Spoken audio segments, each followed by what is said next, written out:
Hi friends, welcome to my channel. ఈరోజైతే కాకరకాయ పులుసు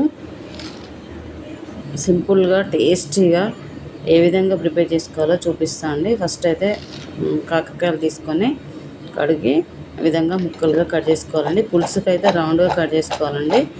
ఫ్రైకి అయితే ఇట్లా చిన్నగా కట్ చేసుకోవాలి. ఇదైతే పులుసుకి కట్ చేసుకొని కొంచెం సాల్ట్ వేసి పక్కకు పెట్టేసుకోవాలండి. ఒక 10 నిమిషాలు పక్కకు పెట్టేసి కొంచెం చింతపండు కూడా నానబెట్టుకొని పక్కకు పెట్టుకోవాలి. ఇది కాకరకాయ ముక్కలు ఉప్పు వేసి పక్కకు పెట్టినాం కదండి, అది మంచిగా ఇట్లా పిసుకాలండి. పిసికి వాటర్ లేకుండా పిసుకాలి. అలా చేయడం వల్ల చేదు అనేది పోతుందండి. అసలు చేదు అనేది ఉండదు. ఎంత ఇష్టం లేని వాళ్ళు కూడా కాకరకాయ పులుసు తింటారండి, ఇష్టంగా తింటారు. కొంచెం కూడా చేదు ఉండదు. ఒకసారి ట్రై చేయండి. ఈ విధంగా పక్కకు పెట్టేసుకొని పోపు వేద్దాము.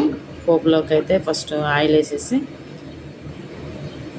గిన్నె పెట్టేసి ఆయిల్ వేసేసి అందులో ఒక ఎండుమిర్చి, కొంచెం జీలకర్ర, ఆవాలు, పోపు గింజలు వేసేసి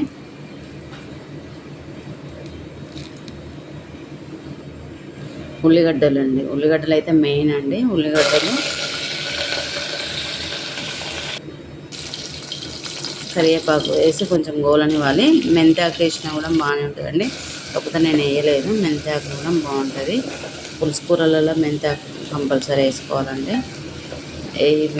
కొంచెం అల్లము, కొబ్బరి, పచ్చిధనియాల పొడి వేసేసి మంచిగా గోలనివ్వాలండి. గోలిన తర్వాత కాకరకాయ కొంచెం పసుపు వేయాలి.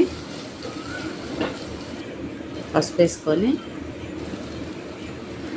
అవి గోలాక కాకరకాయ ముక్కలు కూడా గోలాలి కదండి. కాకరకాయ ముక్కలు వేసుకోవాలి.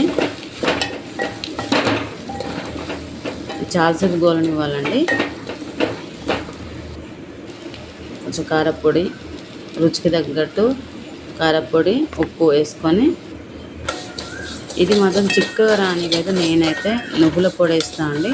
మీ ఇష్టం అండి, మీకు ఇష్టమైతేనో వేసుకోండి, లేదంటే స్కిప్ చేసేసేయండి. నేనైతే కంపల్సరీ వేస్తాను అండి. మనం చింతపండు నానబెట్టుకున్నాం కదండి, అదైతే చింతపండు రసం తీసి అందులో పోయాలండి. కాకరకాయ ముక్కలలో గోలాక పోసి అది మసలనివ్వాలి. మనం పొడి చేసుకున్నాం కదండి, నువ్వుల పొడి, అది వేయాలి. అది వేయడం వల్ల ఏంటంటే టేస్టీగా ఉంటుంది, చిక్కగా వస్తుందండి. గోలుతూ ఉంటే కొంచెం మెంతిపిండి కూడా వేసుకోవాలి, టేస్ట్గా ఉంటుంది. పులుపు కూరలలో వేసుకోవాలి. ఎంతో రుచికరమైన కాకరకాయ పులుసు అయితే రెడీ అయిందండి. చూడండి ఎంత బాగుందో, చూస్తుంటేనే నోరు ఊరుతుంది నాకైతే. ఒక్కసారి ట్రై చేయండి ఈ విధంగా. Thank you.